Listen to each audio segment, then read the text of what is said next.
이번에는 현장 특파원 리포트 시간으로 미국 현지 분위기 살펴보겠습니다. 한국경제신문의 정인설 워싱턴 특파원 연결돼 있습니다. 안녕하세요. 안녕하세요. 네, 바이든 대통령이 오미크론에 관한 보고를 듣고 우려를 표하면서 백신 접종을 거듭 촉구하고 있다고 들었는데 현재 분위기가 어떻습니까?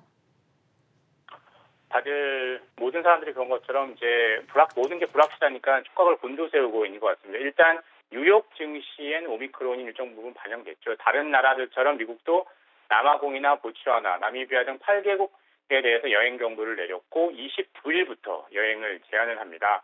그리고 뉴욕주는 비상사태를 좀 선포를 했고요. 그 외 미국 지역에서는 기존과 다른 일상생활에 큰 차이가 없습니다. 휴일인데다가 아직 미국 내에서는 확진자가 오미크론 형태의 변이 형태의 확진자가 나오지 않아서 여느 때와 크게 다르지 않은 것 같습니다. 다만 모두들 오미크론이 어느 정도일지 몰라서 혼란스러워하고 있고요. 각 기업들이나 조직들도 다시 재택근무로 전환해야 될지 이런 정부 지침을 기다리고 있는 상태입니다. 일단 미국에서도 휴일이라서 아직 계속 관망을 하고 있는 상태고요. 그래도 확진자가 미국 내에서 오미크론 형태 확진자가 발생하는 것도 시간 문제인 것 같습니다. 앤서니 파우치 미국 국립알레르기 전염병 연구소 소장은 TV 방송에서 변이가 확산하는 건 기정사실이다 이렇게 인정을 했고요. 다만 5차 대응을 겪고 있느냐는 질문에 확실히 그렇게 갈 가능성이 있다. 그리고 다음 몇 주 중에 몇 달간 우리가 하는 일에 그 여부가 달려있다라고 강조를 했습니다. 모두 관심은 기존 백신이 오미크론을 예방할 수 있느냐에 초점이 모아지고 있습니다. 파이자와 모더나 모든 기존 백신이 오미크론에 얼마나 효능을 발휘할지 검토에 들어갔고요. 이게 빠르면 12월 중에 나올 것이라고 하고요. 만약 새로운 백신을 개발해야 한다면 내년 초에나 나올 수 있다고 하니까 그때까지 방역에 상당히 신경을 써야 할 것 같습니다. 그리고 미국은 아직 이스라엘이나 유럽 국가들처럼 봉쇄를 하고 있지 않는데요. 앞으로 어떻게 갈지 계속 지켜봐야 될 것 같습니다. 말씀해 주신 것처럼 오미크론 확산 소식에 글로벌 증시가 폭락 장세가 연출되면서 말 그대로 검은 금요일을 보냈습니다. 상황이 악화되면 연준이 테이퍼링을 늦추지는 않을까라는 기대라고 해야 될까요? 이런 시각들도 나오고 있는데 여기에 대해서는 어떻게 보십니까? 네, 지난 26일에도 여행주 등 경제 재개주 하락폭이 컸는데 단기적으로 기존 화이자, 모더나 백신이 오미크론의 대항력이 어느 정도 될 것인가가 가장 큰 변수가 될 것 같습니다. 현재로서는 그 결과 여부가 2, 3주 이내에 나온다라고 하고요.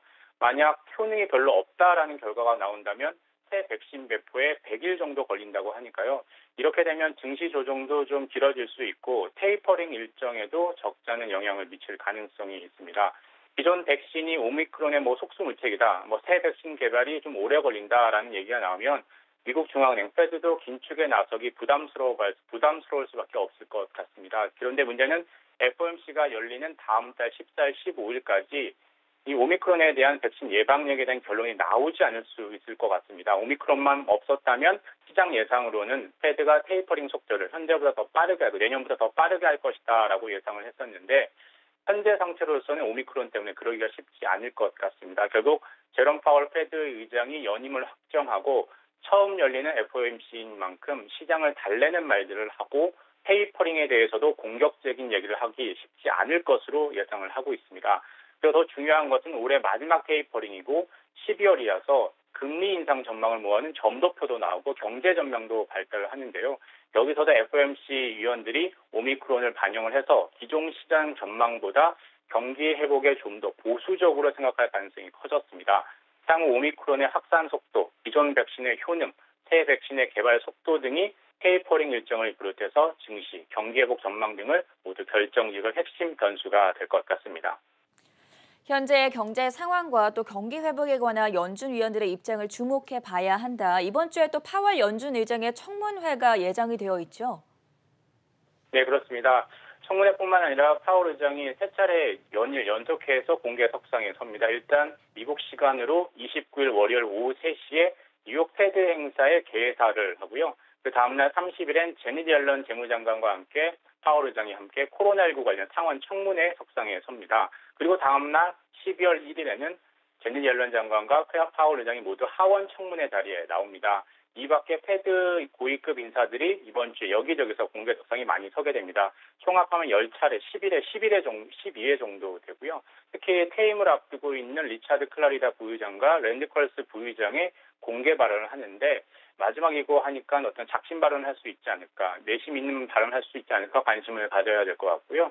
이르면 이번 주에 또 차기 패드 이사를 바이든 대통령이 임명할 수도 있을 것 같습니다. 그리고 FOMC의 핵심 참고 자료죠. 패드의 경기 종합 보고서인 베이지북이 12월 1일에 나옵니다. 여기에 오미크론 변이에 대한 영향이 거의 안 들어갔을 것으로 보이는데요. 이 베이지뿐만 아니라 패드 인사들의 발언을 통해서 향후 12월 14일, 15일에 열리는 FOMC에 대한 분위기를 예상할 수 있을 것 같습니다. 그리고 마지막으로 이번 주는 고용 주간이죠. 12월 3일, 현재 시간으로 12월 4일 금요일 오전 8시 반에 11월 고용 보고서가 나옵니다. 신규 일자리 수와 실업률이 나오는데요. 56만 개의 신규 일자리가 창출됐다라는 게 현재 시장의 예상인데요. 이 정도면 테이퍼링 일정을 좀 더 빨리 할 만한 수치인데 오미크론 변이 때문에 그 의미가 반감되고 결국엔 이번 주는 오미크론으로 시작해서 오미크론으로 끝나는 주가 될 것 같습니다. 네, 여기까지 들어보도록 할게요. 지금까지 한국경제신문의 정인설 워싱턴 특파원이었습니다. 감사합니다.